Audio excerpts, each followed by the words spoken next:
కొన్నిసార్లు విశ్వాసంతో చేసే పనులు కొంతమందికి హాస్యాస్పదంగా అనిపిస్తాయి. మనం ప్రదర్శించేటువంటి విశ్వాసం కొంతమందికి నవ్వు పుట్టించిద్ది, ఆశ్చర్యాన్ని కలిగించిద్ది. మరి అదే విశ్వాసం గొప్పతనం. విశ్వాసాన్ని మనం తక్కువ అంచనా వేస్తాం, అంతగా దాని గురించి ఆలోచించాం. కానీ విశ్వాసంతో వేసిన అడుగులు తీసుకొచ్చిన జయాలు ఎంత ఆశ్చర్యాన్ని కలిగిస్తాయో కదా. ఇప్పుడు యెహోషాపాతు అలాగే యుద్ధానికి వెళ్తుంటే చూసేవాళ్ళు ఏమనుకుంటారు? సార్, మనం యుద్ధం చేయడానికి వెళ్తున్నావా లేకపోతే పెళ్ళికి వెళ్తున్నావా? పెళ్ళికి వెళ్తే మ్యూజిక్లు తీసుకెళ్దాం, లేకపోతే దేవుని మందిర ప్రతిష్ఠ ఆరాధనకి ఏమన్నా వెళ్తే సంగీత వాయిద్యాలతో దేవుని మహిమపరచడానికి వెళ్తున్నాం అనుకోవచ్చు. మనం పెళ్ళికి కాదు, దేవాలయానికి కాదు, యుద్ధానికి సార్ మనం వెళ్తుంది. యుద్ధానికి వెళ్ళేవాడికి వ్యూహం కావాలి, యుద్ధానికి వెళ్ళేవాడికి ఆయుధాలు కావాలి, యుద్ధానికి వెళ్ళేవాడికి మంది మార్బలం కావాలి.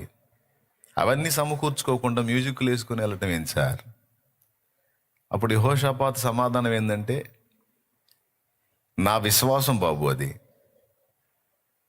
నా విశ్వాసం. ఎందుకంటే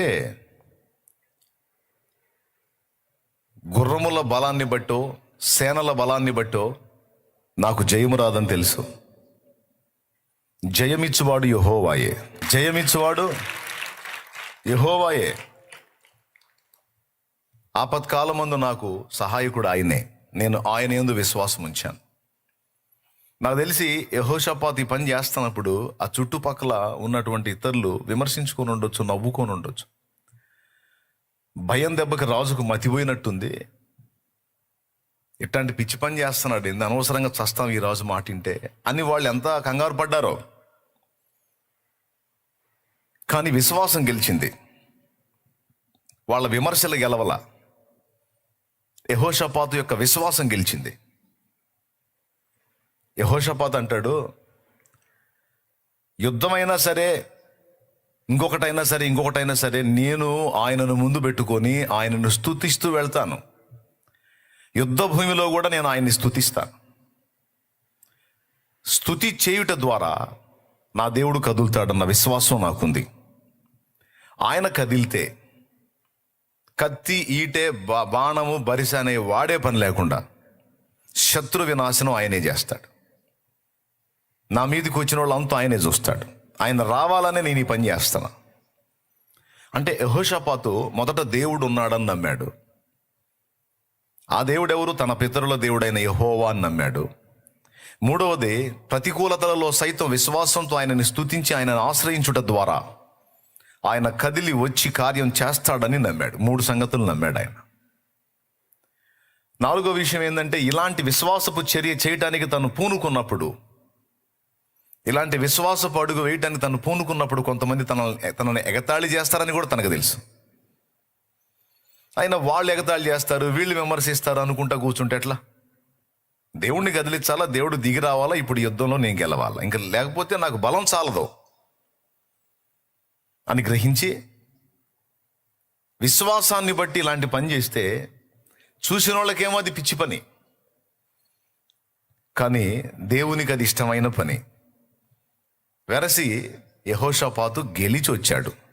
కత్తి వాడలేదు, ఈటె వాడలేదు, బాణం వాడలేదు, బరిస వాడలేదు. ఆ పనంతా దేవుడే చూసుకున్నాడు.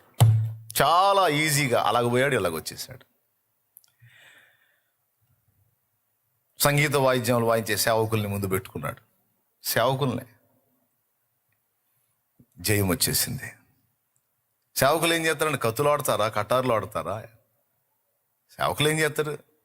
కానీ దేవుడు కార్యం ఎలా జరిగిందో చూడు. విశ్వాసం, విశ్వాసం, విశ్వాసం. విశ్వాసంతో కొన్నిసార్లు మనం చేసేటువంటి ప్రయత్నాలు, వేసే అడుగులు చూసే వాళ్ళకి హాస్యాస్పదంగా, పిచ్చితనంగా కనిపిస్తాయి. కానీ విశ్వాసం ఎప్పుడు పిచ్చిది కాదు, ఉండాల్సిందే విశ్వాసం. జయం ఇచ్చేదే విశ్వాసం.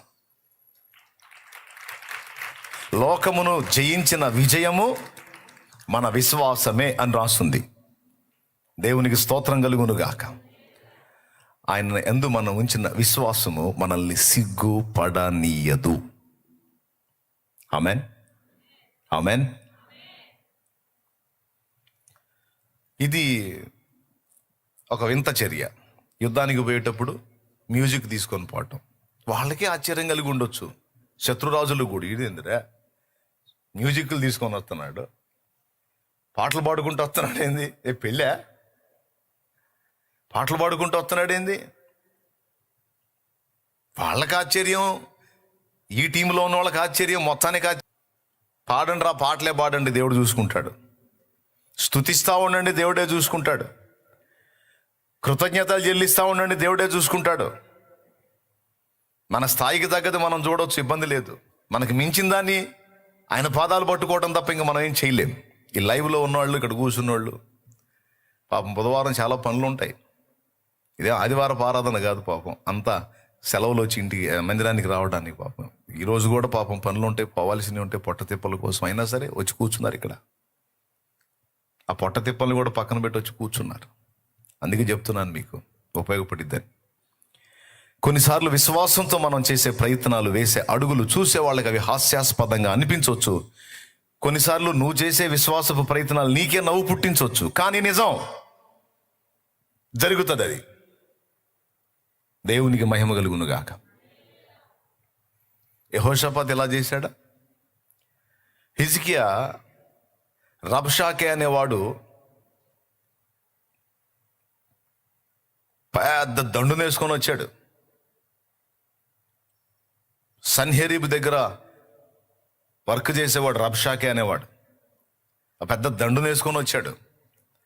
ఆ దండు చూస్తే ఎంత పెద్ద జనం అంటే ఇశ్రాయేలీయుల్ని పీస్ పీస్ చేస్తారన్నమాట. యూదుల్ని పీస్ పీస్ చేస్తారు. అంత పెద్ద గుంపది. లక్షల మందిని వేసుకొని వచ్చాడు దేవుని ప్రజల మీదకి. చాలా రాజ్యాలు జయించుకుంటూ వస్తున్నాడు. దేవుని ప్రజల మీద కూడా వచ్చాడు. వచ్చి వాడు లెటర్ రాశాడు.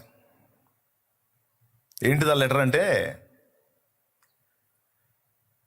మేము జయించుచూ వచ్చిన రాజ్యపు రాజులు వారు ఆరాధించిన దేవతలు వారిని రక్షించలేకపోయినాయి.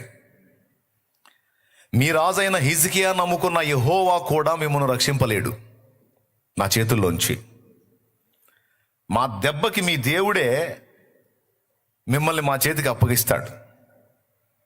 ఎందుకంటే మాకంత బలం ఉంది, మాకంత జనం ఉంది, లక్షల కాలు బలం ఉంది మాకు. ఇంత సమూహాన్ని వేసుకొని మీ మీదకి వచ్చినప్పుడు ఇంకా మీరు తప్పించుకోవటం అనేది కల్లా. కాబట్టి మీ రాజైన హిజ్కియా మాటలు మీరు నమ్ముకొనకుడి. హమాతు దేవతలు ఏమాయను, అర్బాదు దేవతలు ఏమాయను, యెహోవా మాత్రం ఏమి చేయను, మిమ్ములను మా చేతికి అప్పగించును. గనుక మర్యాదగా మాకు లొంగండి అని వాడు ఓ లెటర్ రాశాడు. పంపిస్తే అది హిజ్కియా తీసుకున్నాడు. తీసుకొని ఏం చేయాలా, మంది మార్బాలాన్ని సమకూర్చుకొని పెద్ద గుంపును ఆయన కూడా తయారు చేసుకొని అవసరమైతే సరే పక్కనున్న రాజ్యాల రాజుల దగ్గరికి పోయి వాళ్ళ సైన్యాన్ని కూడా కలుపుకొని ఆ రేంజ్కి తగ్గట్టు ఈయన కూడా సైన్యాన్ని ఒక రేంజ్లో సమకూర్చుకొని యుద్ధానికి పోవాలి. లెక్క జరగాల్సింది అది. కానీ హిజ్కియా అట్లాంటోడు కాదు. హిజ్కియా మనుషుల మీద, శరీరుల మీద ఆధారపడి యెహోవా మీద నుండి ఆత్మను తొలగించుకునే రకం కాదు. నరులను ఆశ్రయించి శరీరులను తనకు ఆధారము చేసుకొని యెహోవా మీద నుండి తన ఆత్మను తొలగించుకుని వాడు శాపగ్రస్తుడనుంది. అట్లాంటోడు కాదు హిజ్కియా. ఆ లెటర్ ఏదైతే వాడు రబ్షాకే పంపించాడో ఆ లెటర్ని అలాగూ దేవుని సన్నిధికి తీసుకెళ్ళిపోయాడు. తీసుకెళ్ళిపోయి దేవా వాడు నీకు ఉత్తరం రాశాడు. అర్పాదు దేవతలాడిని ఏం చేయలేదట, హమాతు దేవతలాడిని ఏం చేయలేదట. అవి లేవు కాబట్టి ఏం చేయవు. నీవు ఉన్నవాడవు, నీవు సజీవుడవు, నీవు సర్వశక్తి గల దేవుడవు, నీవు సైన్యములకు అధిపతిగా యెహోవావు. వాడు ఎంత దమ్ముంటే నీకు లెటర్ రాశాడు చూసుకో. ఆడి మంది మార్బలం అది చూసుకున్నాడు. అవన్నీ చూసుకొని ఆడి జనాన్ని చూసుకొని ఆడి విర్రవీగుతున్నాడు. ఆడు నాకు లెటర్ రాశాడు. నాకు కాదు నీకు రాశాడు. అది చూడు, నేను నీ సన్నిధిని చదువుతున్నాను దాన్ని. నేను వెళ్ళి వాడితో యుద్ధం చేసి వాడిని గెలవలేను.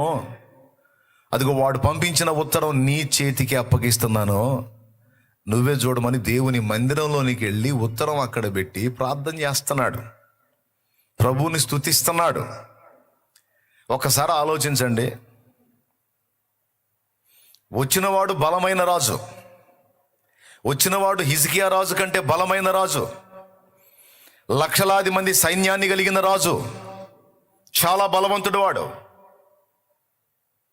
ఆ బలవంతుడైన వాడు తన మీదకి వస్తుంటే వాని కంటే బలమైన రాజాది రాజు దగ్గరికి పోయి కూర్చున్నాడు. వాడిని ఎదిరించడానికి నాకు బలం చాలదు, కానీ దేవా నీకు వాడెంత, కాబట్టి నా రాజువైనా నీ దగ్గరకు వస్తున్నా, నేను చేతులు ఎత్తేసా, ఇప్పుడు యుద్ధం నువ్వు చేయాలి అంటే ఒక్కడిని పంపించాడంటే దేవుడు. వాళ్ళు ఎంతమంది సైన్యం ఉన్నారో అంతమందిని పంపించలా, ఒక్కడిని పంపించాడు, దూతని, ఒక్క దూతను పంపించాడు. ఆడు ఎంతమందిని గుంపుని వేసుకొని వచ్చినా మావాడు ఒకటి చాలరా వాడికి అని ఒక్క దూతను పంపిస్తే 1000 మొదలుకొని తెల్లవారేసరికి 1,80,000 పైచిలుకు వ్యక్తుల్ని కొట్టేశాడు. ఆడి సైన్యాన్ని. పండుకున్న వాళ్ళు పండుకున్నట్టే, ఎక్కడోళ్ళు అక్కడ అవుట్. 1,85,000 ఇంచుమించు కొట్టేశాడు. తెల్లవారు లేచి చూస్తే అన్ని శవాలే, గుడారాల నిండా. వాళ్ళ సైన్యం అంతా శవాల దిబ్బైపోయింది. ఏ గుడారానికి పోయి కదిలిచ్చినా ప్రాణాలతో లేరు వాళ్ళు. దీన్ని ఏమందాం? ఇది విశ్వాసపు విజయం కాదా? యెహోషాపాతుది విశ్వాసపు విజయం కాదా? వాళ్ళు దేవుని మీద ఆనుకొని ఆయన యందు ఉంచిన విశ్వాసం వాళ్ళని సిగ్గుపరిచిందా? పరచడు. ఆయనకు మహిమ కలుగునుగా. మొత్తాడు అంటున్న తెల్లవారేసరికి ఏ సైన్యాన్ని చూసి ఇడి విర్రవీగుతున్నాడో, మిడిసిపడుతున్నాడు. మొత్తితే మళ్ళా తెల్లవారేటప్పటికి ప్రాణాలు లేవు ఒక్కోడికి. శవాలైపోయారు, శవాల దెబ్బలు. అడు చూడు, లేపుతాడు చూడు, ఏడున్నాడు రా లేవటానికి, అవుట్. అది ఏ గుడారంలో పోయి చూసినా లేదు, ఎవరిలో కూడా ప్రాణం లేదు. అట్లయిపోయారు. యుద్ధం జరగలా, ఏం లేదు. మళ్ళీ దేవదూత కొడితే అయిపోయారు అట్లా. ఒక్క దూతే మళ్ళా వాడు గుంపు సైన్యాన్ని, ఎంతమంది సైన్యం ఉన్నారో అంతమందిని పంపించాల దేవుడు, ఒక్కడనే పంపించాడు. చూడు ఎట్లా అయిపోయారు చూడండి. ఎందుకు ఈ విషయం చెప్తున్నానంటే, మన జీవన పోరాటంలో కావచ్చు, మన ఆత్మీయ జీవితంలో ఎదురవుతున్న పోరాటాలు కావచ్చు, అన్నిట్లో విజయ రహస్యం ఒక్కటే, విశ్వాసం. ఆయన యందలి మన విశ్వాసం, ఆయన యందలి మన విశ్వాసమే మన విజయ రహస్యం. నన్ను నమ్ముతున్నావా? అవును తండ్రి, నేనే నమ్ముతున్నా. నా వైపు చూడగలవా? నేను ఏ నరుడి వైపు చూడాల, నీ వైపే చూశాను. సరే, ధైర్యంగా ఉండు, నేను చేస్తా. అయిపోయింది. తెల్లవారేసరికి మొత్తం శవాల దిబ్బ అయిపోయింది. హిజ్కియా రాజు లెటర్ తీసుకొని దేవాలయంలోకి వెళ్తుంటే రాజ్యంలో జనం ఏమనుకొని ఉంటారు? అటు రాసిన లెటర్ నిజమేరా, రాజైనోడు ఆళ్ళనీళ్ళని పట్టుకొని ఇంకా కాస్త సైన్యాన్ని సమకూర్చుకొని మనల్ని కలుపుకొని వాడి మీద యుద్ధం చేయాలి. దేందిరా పోయి దేవుని మందిరంలో కూర్చున్నాడేంది?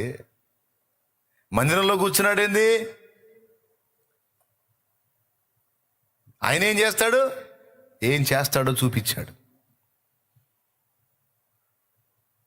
ఇప్పుడు చెప్పండి, హమాతు దేవతలు ఏమాయను, అర్పాదు దేవతలు ఏమాయను, యెహోవా మాత్రం ఏమి చేయనండి? ఏమి చేశాడు? 1-2 కాదు శవాలు, 1,80,000 పైచిలుకు. అక్కడ తీసుకెళ్ళటానికి కూడా లేదు. ఇక అక్కడ ఎక్కడే మట్టి అయిపోవాల్సిందే. ఎంత డేంజర్ అండి దేవుడితో, జీవం గల దేవుడితో ఎంత డేంజర్ అండి. నకరాలు చేయొద్దు దేవుని ముందు. దేవునికి స్తోత్రం, హల్లెలూయా, హల్లెలూయా. మొత్తితే ఇక మళ్ళీ నామరూపాలు కూడా ఉండవు. అట్లా చేస్తాడు ఆయన. మహారోషం గలవాడు. తనను ఆశ్రయించిన వారికి ఆయన కేడెము, బాణాలు తగలనివ్వడాయం.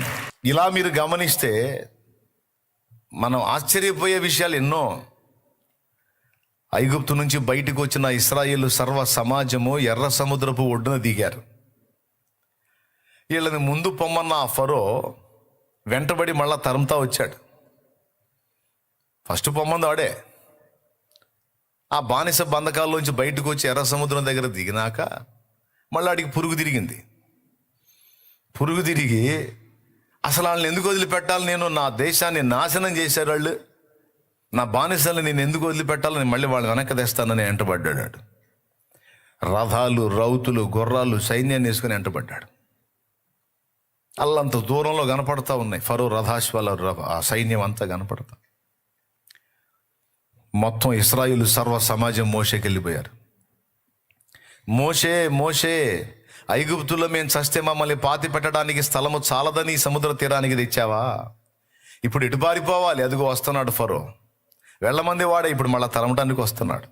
పారిపోయేదానికి లేదు ఇప్పుడు అవకాశం.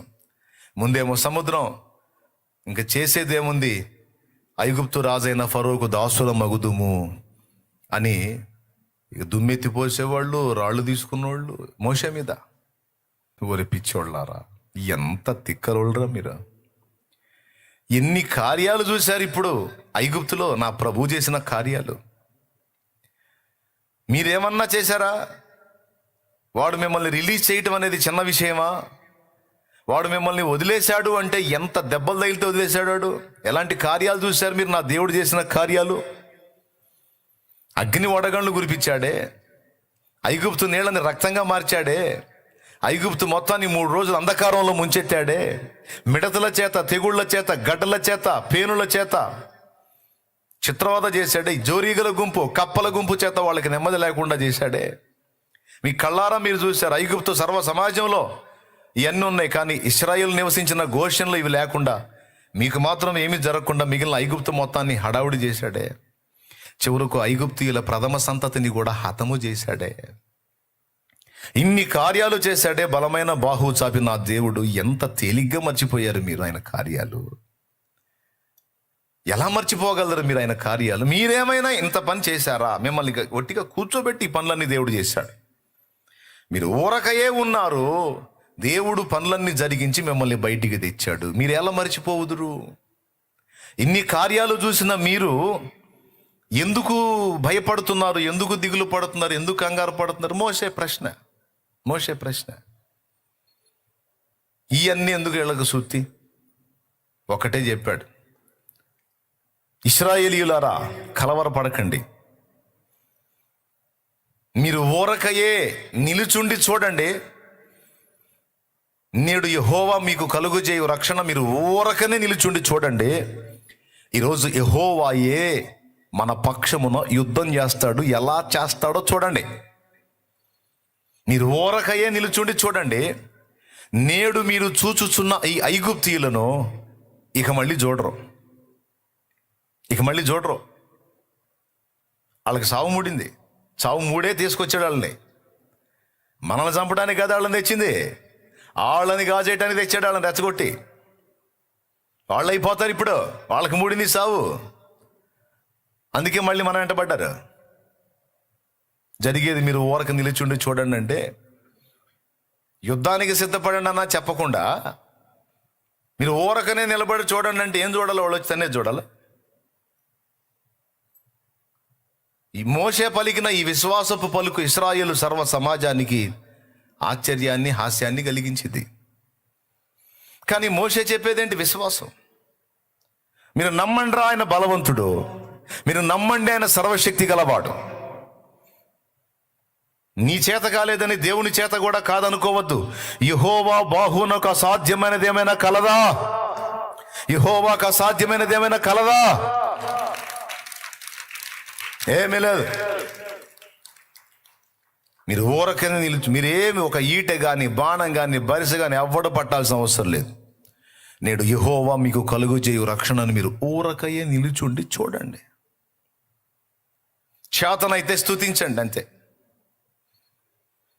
ఈ మాట పలికాడో వాళ్ళు దాటి రాకుండా. ఆ దరిద్రులు అప్పుడన్నా వెనకపోవద్దు. వాళ్ళ దేవుడు వాళ్ళ పక్షాన ఉన్నాడురా, మనల్ని ముప్పు తిప్పలు పెట్టాడు, చావు తప్పి కన్ను లొట్టబోయి బతికి బయటపడ్డావు, మళ్ళీ ఎందుకు రాళ్ళు జోలని వాళ్ళకి ఆలోచన కలగొద్దు. అటుపక్క వాళ్ళని అడ్డగించాడు, ఇటుపక్క మోషే సముద్రం వైపు తన చేతులు ఎత్తినప్పుడు ఆ సముద్రం 2 పాయలుగా చేసేసాడు దేవుడు. 2 పాయలు అయిపోయింది. చూడండి, ఇశ్రాయేలు సర్వ సమాజము చూచుచుండగా సముద్రము 2గా విభాగింపబడింది. దేవునికి స్తోత్రం కలుగునుగాక. హల్లెలూయా. ఇది రియల్గా జరిగింది. అది ఏ జనము ఎదుట కూడా చేయబడని సూచక్రియలను నేను వారి కనుల ఎదుట చేసి తిని అన్నాడు దేవుడు. అయిపోయింది, 2గా డివైడ్ అయిపోయింది. వెళ్ళిపోమన్నాడు. ఇక వెళ్ళిపోండి, దేవుడు మీకు దారి ఇచ్చాడు, వెళ్ళిపోండి. ఇశ్రాయేలు సర్వ సమాజము సముద్రపు మధ్యను ఆరిన నేలను నడిచిపోయిరి అని రాస్తుంది లేఖనంలో. సామాన్యమైన క్రియ అదే. ఆనాడు ఇశ్రాయేలుకు తోడై ఉన్న ఆ దేవుడే ఈరోజు నీకు నాకు తోడై ఉన్న దేవుడు. ఆనాడు మోషే, ఇశ్రాయేలు సర్వ సమాజం ఎవరిని సన్నుతించారో, యెహోషాపాతు, హిజ్కియా ఎవరిని సన్నుతించి ఎవరి మీద డిపెండ్ అయ్యారో ఆ దేవుడు ఈరోజు నీకు నాకు దొరికాడు. ఈరోజు నీకు నాకు ఆయనే దేవుడు. వారి దేవుడే నా దేవుడు, వారి దేవుడే నీ దేవుడు. సృష్టికర్త ఆయనే. ఇశ్రాయేలు సర్వ సమాజాన్ని నిర్మించిన వాడు ఆయనే, నన్ను నిర్మించిన వాడు ఆయనే. మళ్ళీ వాళ్ళ దేవుడు మనకు వచ్చాడు కాదు, మనందరినీ నిర్మించిన నిర్మాణకుడు ఆయనే, మన తండ్రి, మన సృష్టికర్త, మన సమస్తమును. హల్లెలూయా, హల్లెలూయా.